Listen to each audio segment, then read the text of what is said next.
Everybody to the Cincinnati Bengals weekly show on the Grueling Truth Sports Network. As always, we are powered by betting.net. Make sure you head out over and check out betting.net if you want to find a place to legally bet in your state. I am, as always, your co-host, Mike Goodpaster. Right now, I'd like to welcome in my other co-host, Ty Robbins. How you doing, Ty? I'm doing great. We're almost there. Sunday will be here before you know it. I'm excited about the Bengals. I'm still trying to score my Bengal ticket. Once I get that, I'll be there. If not, I'll be at home. But I'm excited. I know the fans are excited. I went to the big showdown yesterday with 30,000 people, and it was amazing to see, Kenny Anderson and Tim Crumry and the Bengals come out, and they're excited. The people are excited. We can't wait for Sunday to make it happen. All right, and we've got from Bengals.com, Bengals beat writer Marisa Contipelli. Did I get that right? Technically team reporter. I don't want to take anything away from Jeff Haas. No, I mean your name. Your name. Because I have difficulty with names. And well, you got the name correct. Yeah. The worst thing in the world is I used to get paid to do a hockey show on the NHL. It was terrible. I got to the point where I would just say the first name and everybody else could figure it out from there. But that's why I no longer do a hockey show. Joe Kelly should be on here in a little bit. I don't know where Joe is, but it's happened before. He'll show up eventually. But, yeah, you talked about last night, Ty, and we were all there. And the thing that struck me, Marisa, was the reaction of the players to the crowd. Mm-hmm. It was incredible. Yeah. Absolutely. Not to cut you off. I mean, I've been to my share of elaborate events and kind of hyped up events. That was one of the best I think I've ever attended. And I know our team with the Bengals put in so much work to make that happen on such a short turnaround. I was blown away. And I think it showed, like you just said, with the players. I mean, the fact that all of them had their cell phones out when they were doing a lot of the player introductions, and you watched some of their stories on Instagram and Twitter, and they were in the moment. They were enjoying themselves. And I mean, the fact that Evan Shooter McPherson had one of the loudest cheers of the night too, I just thought was absolutely phenomenal. And way to go, Bengals fans, for showing up, because our fan rally had 30,000+ there. And, kind of look at what the Rams had. Not quite that number, just to kind of put that out too. So I think it was 3,000 at a high school field. Yeah, I was going to let you say that. So it was a phenomenal event. And it was just top to bottom, extremely well done. Yeah, and Ty, like you said, you had guys like Max Montoya, who's really not seen a lot around here. Doesn't do a lot of interviews. Our friend David Fulcher, Tim Crumry. It was great seeing those guys. And for guys who are really old like us, I mean, I'm sure Marisa doesn't remember 1988, but 1981, 1988, that was the same kind of energy. Because I know I was a Bengals season ticket holder for years, and I remember the Bengals played the Chargers 2013 in the playoffs. They lose the game. But the thing that struck me was the crowd was not the way it was when I was growing up in the 80s. And I always wanted my sons to experience that. They got to experience it last night at a pep rally, Ty. Yeah, it was exciting. I was waiting outside for my friends to get there. I'm watching everybody come in, and you see, older Bengal fans all the way up to young kids with all their Bengal gear, and they were just so excited. I think the city has come alive. They've waited, 30+ years for this to happen. And I knew once this happened, they were going to come out and they were going to support the team.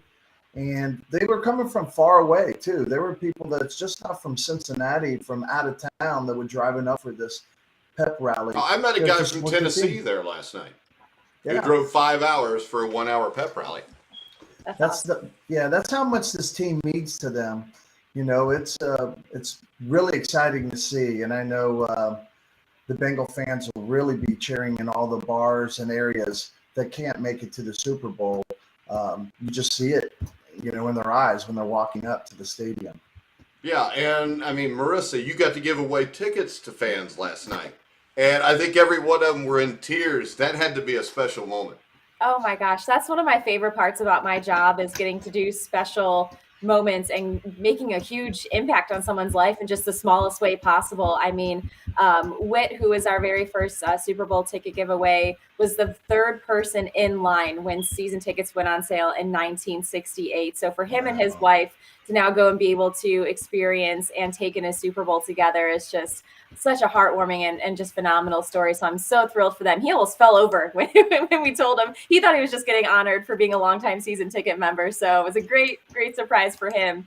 And then we had two young kids, Devin and Kingston, who've both kind of gone viral in different ways in the social media space. And that was probably one of the best reactions I had seen of the night, because they were just both so thrown off and excited. And Kingston's face was just lit up, and they were dancing and singing and everything on the stage afterwards. And so they're going to have a great time with their parents, I'm sure, in Los Angeles this weekend too. So it's when we're able to do stuff like that with the organization, it just adds a little bit extra to what was already a great evening.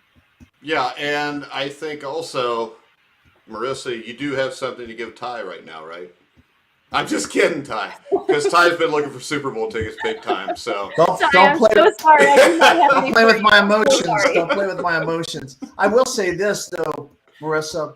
Not only were all the fans there last night, but I went to Nashville and I went to Kansas City, and the amount of fans that showed up at both stadiums was shocking. At least to Nashville and Kansas City, I can't remember how many fans were like, I can't believe how many Bengal fans traveled, 4 hours, 8 hours to make this to happen and be there for the team and support the team. Even in, Kansas City, where they got the chop going, you hear Bengal fans saying "Who Day," and that was incredible. That gives you goosebumps. You know what I mean? Joe, you got your wife there to help you get this done? No, my wife. So I'm here with my guy. That explains it. And so you see, I got 4 guys over here, right? They want to smoke a cigar, and neither one of these mother bleep bleep bleep could help me. You right here? Yeah. I've been trying, Mike. I've been trying for 20 minutes. I'm on now, Mike. And of course, we've got our other co-host, Joe Kelly, who is usually about 3 to 4 minutes late. You were 9 minutes late tonight, Joe, but hey, you got here, and that's all that matters. Yeah, I got here. I thought I was going to help, have some help from a couple of my buddies, Jeff and Vincent, some of the guys, but they're worse than me, man. We could not make this thing work, but I figured out myself. Well, at least you figured it out. So, Joe, as a former Bengal, sitting in the crowd last night, watching people scream that were, about our age when they saw David Fulcher, Tim Crumry. I mean, it had to bring back memories in 1988 and what the crowd was like and the connection between the fans in Cincinnati and the players. And I think that is really seen because it seems like almost most of the 1988 team still lives in the city. Yeah, absolutely, man. So as I see, of course, those are my teammates out there. And I think it is a special connection. It's a connection with all former Bengals, but I think it's a very special connection with us because we were the last ones to play in the Super Bowl. We've suffered through the heartaches and the pain and to really be able to be in Kansas City and we make it. Like you guys know, I'm fine to say that I shared some tears. Just the fact that all the guys, all the teams had suffered, and their team is so similar to ours from our '87 team because we were Mike. We won 4 games. We're awful. They won 4 games. They were awful. Nobody expected them to be where they are. Nobody expected us to be where we are. But it was about what was in that locker room. It was about the connection.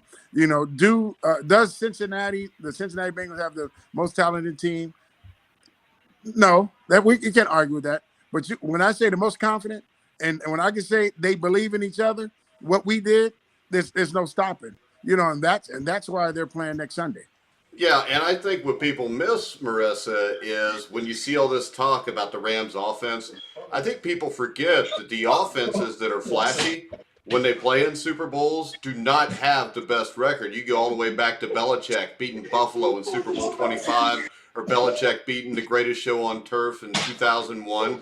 So the way to win football games, I usually like to bet on the team that wins ugly because they can figure out ways to get it done.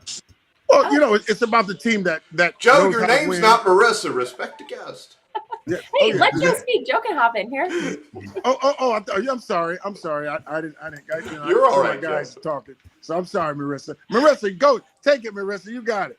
All right. Well, hey, I was going to say, they say defense wins championships for a reason, right? I'm all in on the defense all the time. I love a good defensive football team. And honestly, the way the Bengals defense has been playing, especially not only in the postseason, but really since the second half of the season and really since that 49ers loss, this has been a championship caliber defense. And Lou Anarumo deserves all the credit in the world for especially those second half adjustments against the Chiefs twice this season. I mean, just absolutely phenomenal. And guys like Sam Hubbard and Trey Hendrickson and Jesse Bates, I think, have been playing some of their best ball here over the last, 3 or 4 weeks. And I mean, I think those guys are going to come ready and hungry, ready to play on Sunday. And, I think you're absolutely right, Mike.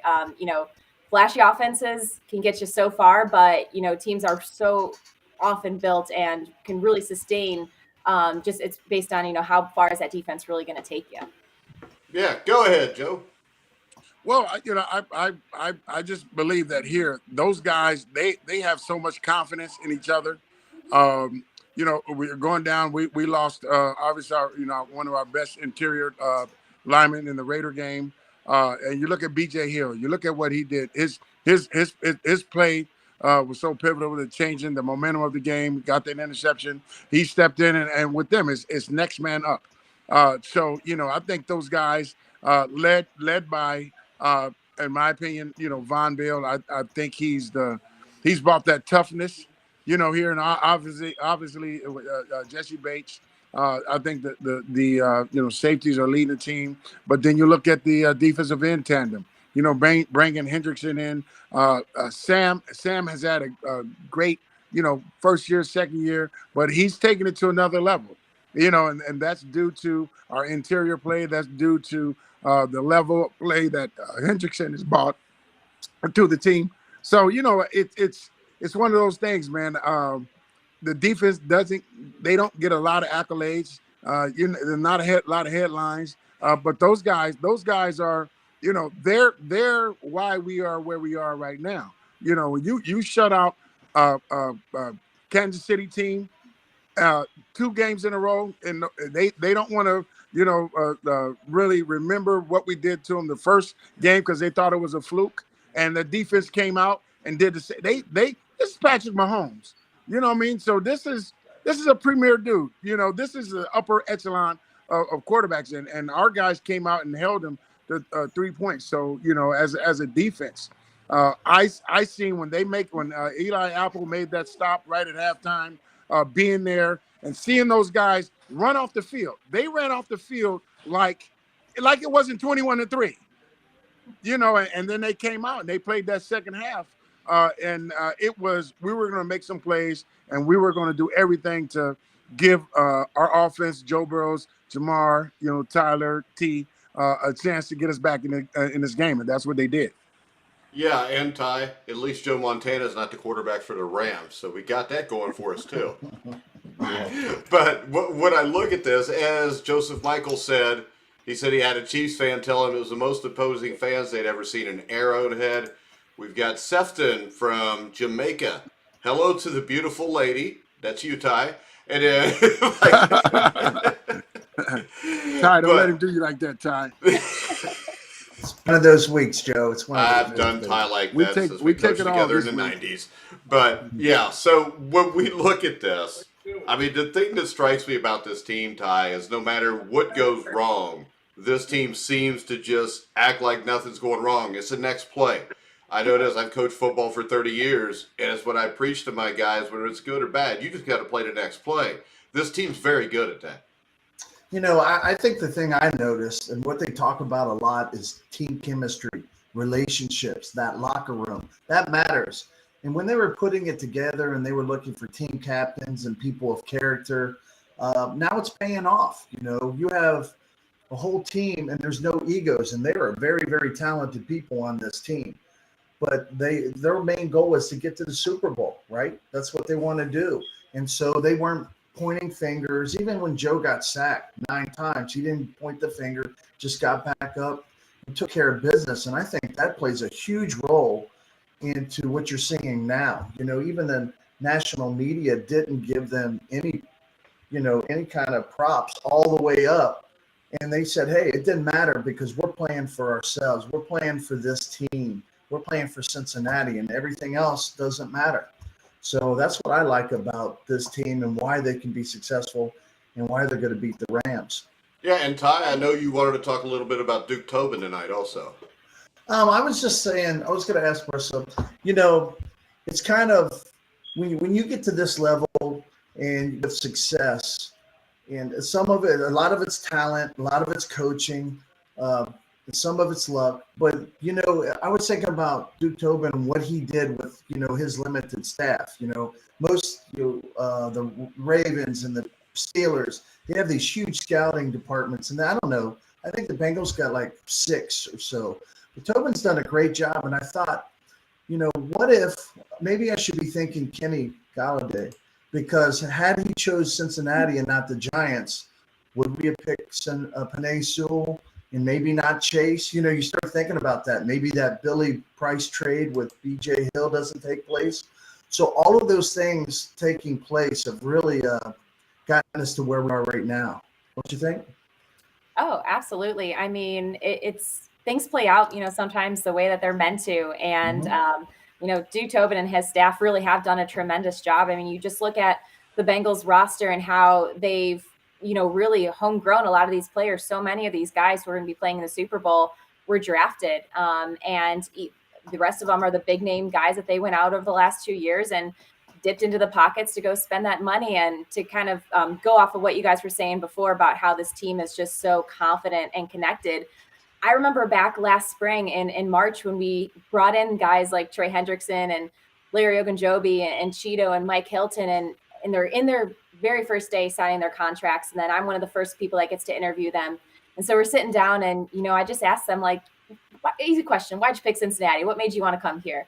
And every single one of them just referenced the team that Zach Taylor was establishing, the front office organization, and the culture that they could just see, and that was evident through the players and this locker room. And I just think that has made all of the difference this year and how this team is just so connected. And I've only been here for 4 seasons. This is my 4th season with the team, but this has felt, just from my perspective, like the closest group of guys that I have been around. And it truly seems like they just feed off of each other's energies just so naturally. Yeah, and that's what you need to have a championship football team, Joe. Guys that have each other's back. Absolutely. That's you look at it. It's not always the most talented team that gets to the Super Bowl. It's not always the most talented team that wins. We knew because we had the same talent in '87 that we had in '88, and it's just a point when we got to training camp and Sam roomed a white player with a black player. He roomed an offensive player with a defensive player. So that me and Chris Collinsworth, that was my roommate for 4 years. So, here, him learning about this dude from South Central LA, me learning about this long, tall, skinny white dude from Florida who was the Florida 100-yard dash champion in the state of Florida. So, we talked about our histories and, I talked about here being in high school, going to high school games and how we had to have police escorts, to each game, getting shot at high school football games. And we really got, became fond of each other. We learned each other's families and kids and all that. And the things that we felt, in our hotel rooms, it transferred over to the football field. So here you wanted that guy because now you knew him, you knew his mother, you knew his kids, you know what I mean? So, that whatever people want to say, that played a part. And you listen to Joe Burrows and, him talking about, here spending time with his teammates, and all the teammates talking about how they accepted, new guys coming in, and going out to dinner with them, that right there, that is priceless. People don't understand, it's easy when you look at teams that are a lot more talented, but practice is over and everybody goes their own separate ways. so that you don't have that special connection. Is this the most talented Bengal team ever? Probably not. Is this the most talented team this year? Probably not. But I'll be damned, if these guys don't go out there and win the Super Bowl and bring back the Lombardi trophy, because they're that special. I still can't believe we're having that discussion, because in the past, when we talked about the Bengals winning the Super Bowl, we would all then giggle like little girls. Yeah, absolutely. It was bad. Absolutely. It was this year. I mean, it was the Vikings game at the start of the year, because I always make this stupid comment when things look good. I'm sitting there with my son, and they beat the Vikings in overtime. I said, this could be the year. And then he looked at me and he said, Dad, you've said that for the 20 years I've been alive. It's never been close. So I used to actually feel bad, Ty, because my kids became Bengal fans, and I knew that I should have kept them from that pain. But it's worked out all right. And I think that when you watch the reaction videos of people in their living rooms watching the game, I mean, I don't think there's any other team where you could go out and find thousands and thousands of videos like that. And I can tell you myself, I've been a Bengal fan my whole life. And the thing that really gets me when we get to this point is the fact that I remember going to Riverfront Stadium with my dad. I remember sitting there watching the AFC Championship game in the stands with him. And I wanted to have that connection for my kids to see something like that. And that's why it meant so much. And I think almost everybody in this city has a story like that. And when you watch the news, the great thing about the news now, Marissa, is there's no news. They just talk about the Bengals. So you see all these great stories. Like, I mean, the worst one I've seen that is also the best one is the guy with ALS watching the games with his daughter. And I mean, stuff like that. I remember the first time I interviewed Chris Collinsworth, like 2014. And we talked about that first Super Bowl. He said, I was a rookie. He said, I thought we would do this every year. Mm-hmm. He said, did you fast forward 6 or 7 years? He said, I didn't know if we'd ever do it again, but we did right before I retired. So as we talked about, if we went to game in Miami a couple years ago, we're not sitting here. If Joe Burrow doesn't get hurt, Marissa, we don't have Jamar Chase. Exactly. Oh my gosh. I remember that game in Miami because I was an emotional roller coaster because of the way the team was coming back. And it's like, you want those guys to win for that locker room and for Zach and for Andy. But then you also know in the back of your mind, you know who's sitting there on the draft board come April. And so that was an emotional roller coaster of a game. But I mean, you're absolutely right. Like I said, everything kind of, fell into place the way it was kind of meant to for this team. And I've thrown this out before, but the way that this team is built and played, it almost feels like a team of destiny. I mean, Joe hit on it. There's so many parallels to that 87, 88 team that made that Super Bowl run. The way Joe was able to come back from his knee injury and kind of came back better almost. I mean, the way he's been playing in the last 6-7 weeks has just been so impressive to watch. And it just, I don't know, it just kind of has that feel. I love the way the city's been embracing the Super Bowl run. One of my favorite things is when I'm driving home at night from the stadium and you see the whole downtown area lit up as orange, stadiums lit up as orange. I mean, it's just been so great to see. I love seeing all the Bengals gear everywhere I go out in the city, something I hadn't seen before this playoff run. So it's been reinvigorating, not only for this team and organization to have this playoff success, but really, as you guys have said before, the whole city. Yeah, my problem is I live 40 minutes from Cincinnati, so by the time I get downtown to pick up the stuff, my size is already always gone. Pro Shop, we cannot keep anything on the shelves. It's been unreal the last couple of weeks. Stuff is going as soon as they're getting at the boxes. They don't even have time to put it on the shelves. People are there. It's just been unreal to see. All right, Ty, you got anything for us? I'm just, when you were talking about the fans, and I remember being in the stands, and, as a Bengal fan, usually something happens at the last moment in the previous years, and we lose the game, and so you're on edge, you're like, oh, here we go. But this is a different Bengals team. Even from the Raiders game to Nashville with the Titans to Kansas City, and I remember them getting ready to kick the ball. And one thing, I was videotaping, I was shaking. And once Evan kicked that ball, the place went nuts. And grown men, as myself, were tearing up because that was an emotional time. If you've been a Bengals fan for a long time and stuck with the team, you've taken a lot of heat, from other people. And why are you? They never go to win, and it's hard. You're like, hey, a true fan is here. And so to get redemption finally after all this years, and the future looks bright because all these guys are on rookie contracts, right? They're all young. Joe's Nixon's like 26. Everybody else is, 25 or below. They've signed a lot of people. They've got a good salary cap for next year. And there's going to be people that are going to want to play for Joe Burrow. They're going to want to come here. So the future looks bright. And so the city is excited. And I'm with you, Marisa. I get up early in the morning to go, I teach school, to go across the river. I live in Kentucky, and to see the stadium lit up, at night, and all the orange and all the buildings. It's just it's really a cool scene. You mentioned players want to come with Joe Burrow. Did you guys see Gronk was saying that if there's not other quarterback other than Tom Brady wants to play with Joe Burrow? I mean, come on, you have to love that. Yeah, I would take Gronk. I would take Gronk with CJ. That would be fine. We would be good with that. And I mean, we shouldn't have to give Gronk that much money because he's old. So. And I think it's just like when they were talking, I think during the Bengals-Raiders game about Mike Hilton, they asked him, why did you want to come here? And he said, Joe Burrow. Mm-hmm. And that's the thing you got now. Now you've got guys wanting to come here. Where before the Bengals got guys that were just a little bit past their prime if they signed a big name. Now those guys want to come here. The sky's the limit, but we need to get this done this weekend because you never know what could happen. I mean, we could die, Ty, and miss this big Super Bowl run. So they need to win this game. Not a chance. Not a chance. I've been living for this forever, so I'm super pumped. Right, Joe? Yeah, Joe says he's working on creating a viral video so I can win tickets for the next Super Bowl run. Mike, I need to get a big shirt off for the video.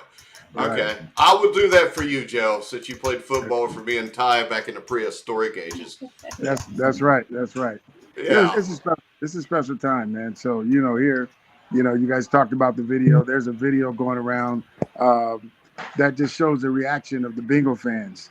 And, you're not going to get a truer, more heartfelt reaction. It don't matter what team, for Bengal Nation to endure everything that they endured, and to get to this point, and it's priceless. And anybody that sees this want to be a part of it. And I know there's a whole lot of people in the United States that are rooting for Cincinnati. Most people root for the underdog, and to understand where this organization has come from and hasn't been on this stage since 1988. And by the way, we did our pep rally on Fountain Square, not in the stadium, and they filled that bottom bowl of the stadium. So it's a special time. It's a great time to be a player. It's a great time to be an alum. It's a great time to be a Bengal fan. It's a great time to be in Cincinnati. So I think this team is going to, I don't think they're going to fall 36 seconds short like we did. It was 34, Joe. It was even less 34, than that. 34, 32, 36. All I remember is I interviewed Sam Weiss like 5 times, and I had to hear 34 seconds in every interview at least 3 times. Yeah, so, it's we're rooting. You have a lot of alumni, man. We are rooting. I know it's our heart is no more in it than regular fans, but man, it's like it's like our little brothers. That's what it is. It's like our little brothers are out there, and we're gonna root them and finish what we couldn't finish. And right. It's a special time, and I think that's what's gonna happen. Joe Sefton is asking for your old jersey after the Bengals win the Super Bowl Sunday. Since he lives in Jamaica, you may want to consider giving it to him if he'll fly us all down for a week with him. Oh, he has it. I'll give him a white one and the home. Well, hell, Joe, why don't I have a jersey? You never asked, Mike. Well, we was friends. I didn't just want to ask for your shirt. I guess Joe just asked me for mine, no, so it's kind of the same thing. But, all right, Marisa, are you headed to L.A. this weekend? I am. I'll be heading out Thursday. Could you put Ty in a suitcase and sneak him in? I can try. I don't know if you. I mean, there's the weight limit. My suitcase isn't that big, but we can try. We can figure something out. Marisa, don't worry. I got this. I'm gonna have a ticket somewhere. Divine intervention. God's gonna look down and be like, "Who needs this ticket?" So I'll find it. I'll find a way.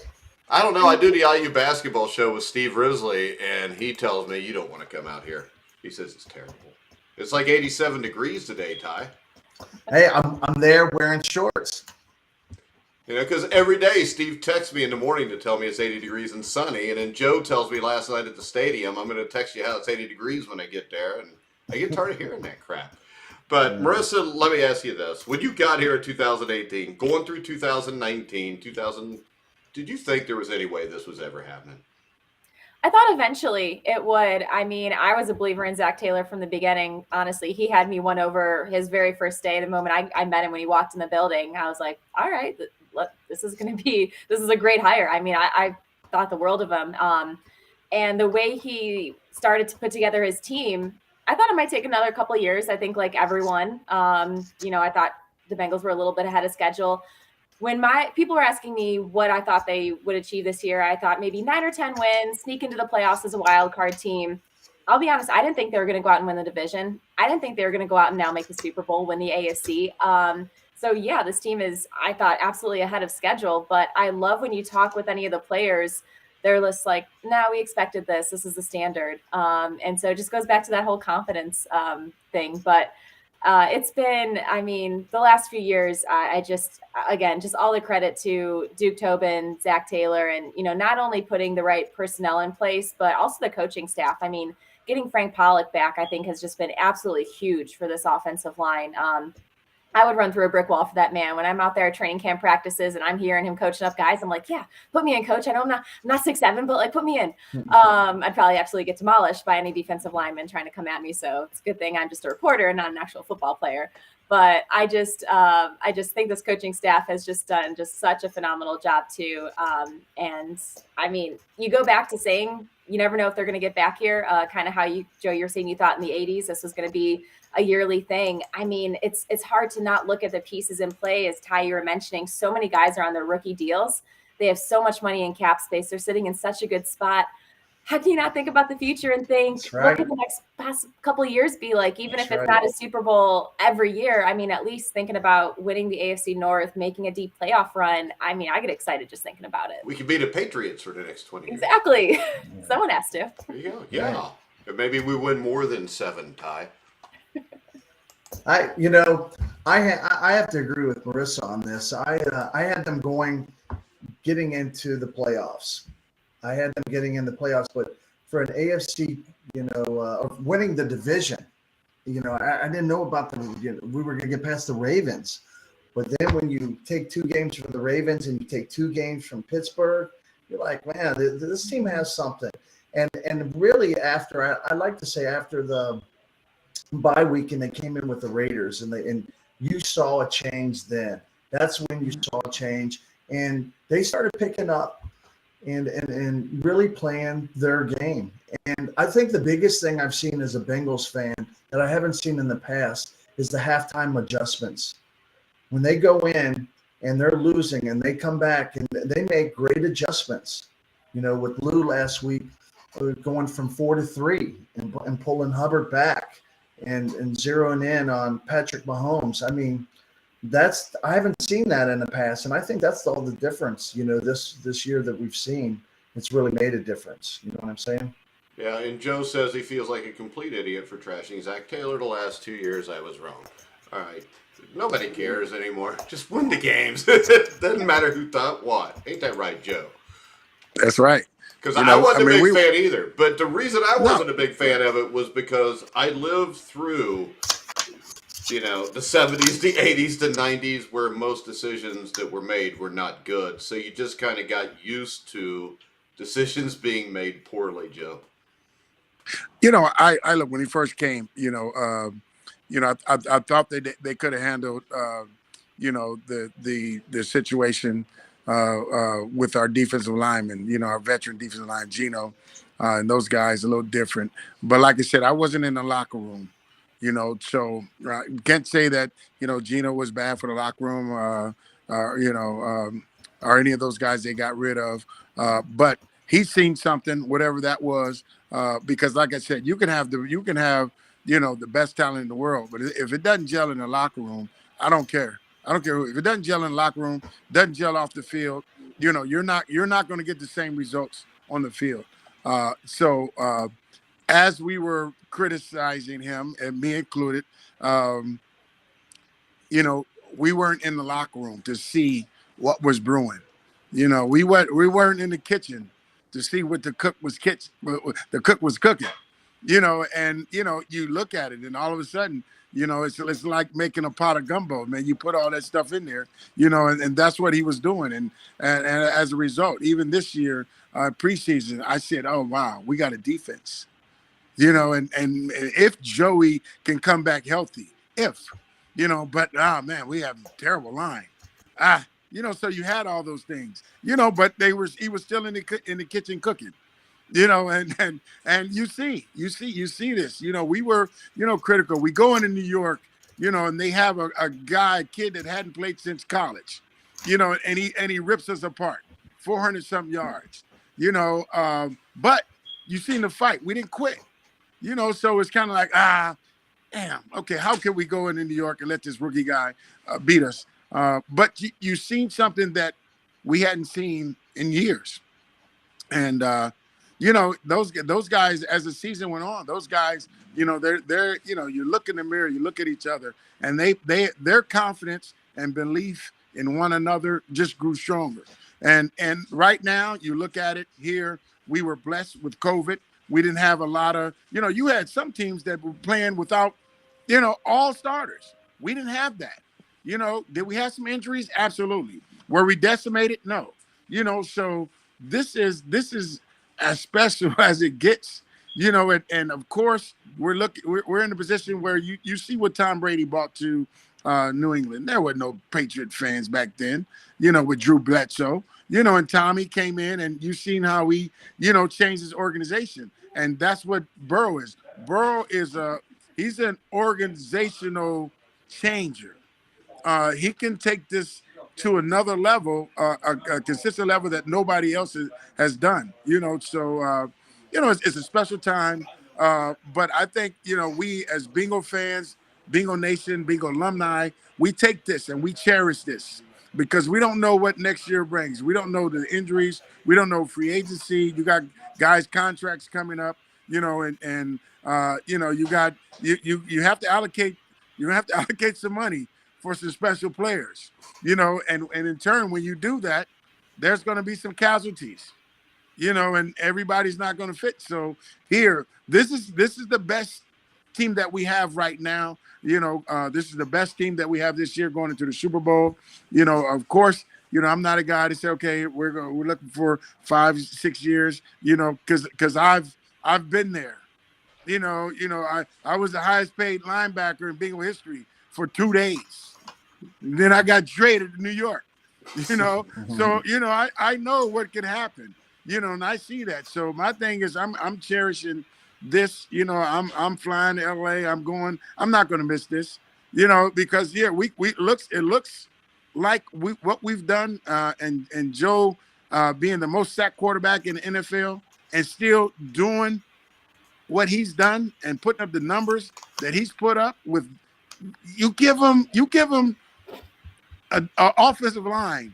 This dude can be the greatest quarterback that ever put pads on, or you can get back where he's put in a position where he sustains another horrible injury, so we don't know. So, as Bengal fans, I would tell everybody, let's enjoy this. Let's stop looking, what can happen 8 years, let's take this, man. We have, a couple more days to this Super Bowl, let's be behind this team.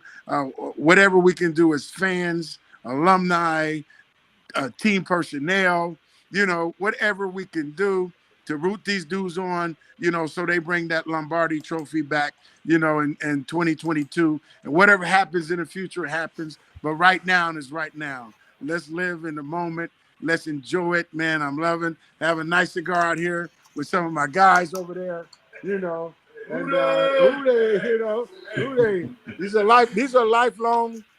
This lifelong to the 0-1-15. So it's real, man. And you can go throughout Cincinnati, throughout Kentucky, throughout Indiana, and see that. And everybody, man, we're in this thing 1,000%. We got a couple more days, and I can't wait, man. All right. You think I was coming out of the tunnel again, Mike? I always think you're coming out of the tunnel again. I had you come speak to my high school team. They said Joe was ready to go. All right, final question, because we got to wrap it up because Ty's getting older and he has to be in bed by 10:30 or his wife gets mad at him. Marisa, I think the most impressive thing I've seen from the Bengals was the Blackburn family and the way what they've done with social media, because I think that they get some of the credit for the connection that the fans feel with the team right now too. Because back in 1988, that was all organic because you didn't have where you were seeing, posts from players where you get to know them better. That's been a huge thing, I think, here.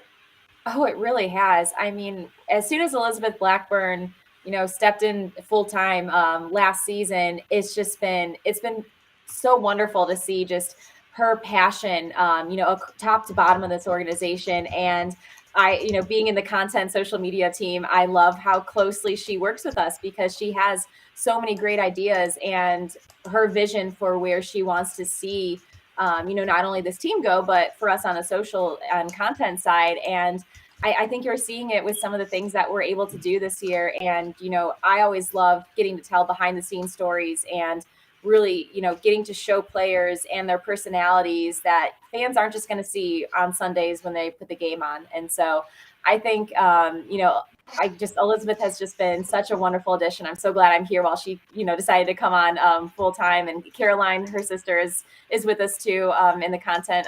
She's working closely with our content department as well.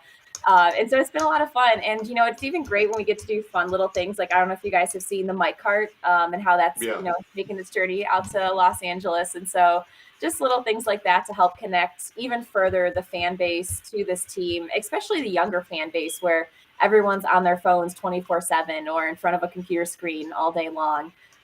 It's been a lot of fun. And, hopefully there's even more to come as hopefully we're going to be bringing home a Lombardi and, do a lot of fun content with that, but, beyond 2022 and just continuing to showcase the players and connect them as well as we can with the fans. All right. And we do have one issue though. I think Bengal Jim is probably the second most famous Bengal right now behind Joe Burrow. So Bengal Jim's everywhere now. I know he's a great guy. He did a great job hosting the fan rally too. Yes, he did. But I want to remind everybody, we will be back special edition Thursday night with former Bengal legend, the greatest linebacker in Bengals history. I'm sorry, Joe. Reggie Williams will be on the show with us. That's my mentor. So can't be sorry. That's my mentor.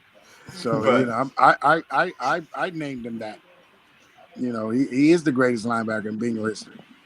All right. So we will have Reggie at 8:00 Eastern on Thursday night. That'll just be me and Ty, because Joe's flying to L.A. to watch the Super Bowl, Ty.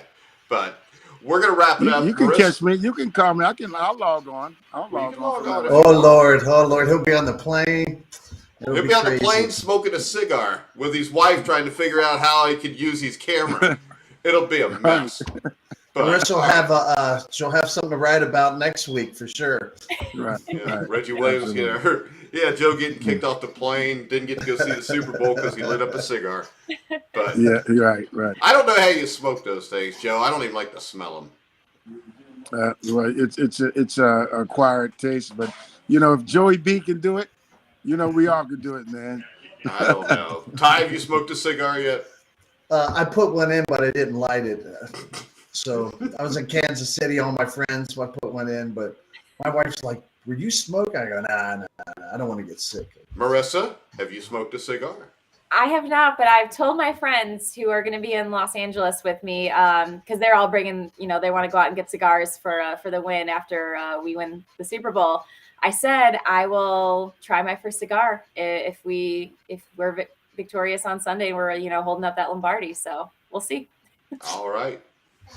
Let's see. We got one more comment before we go. Let's make sure it's all right to put up. Oh, it's Steve Hudson who says, thanks, Marisa, for coming on. Marisa, it was great to have you on. We'd love to have you on more in the future if you're interested. Oh, absolutely. You guys are awesome. I was so appreciative and honored to even be asked. So this was great to join. All right, guys, we're going to wrap it up. So for Marisa, Joe, Ty, I'm Mike. You've been listening and watching The Grueling Truth, where the legends speak.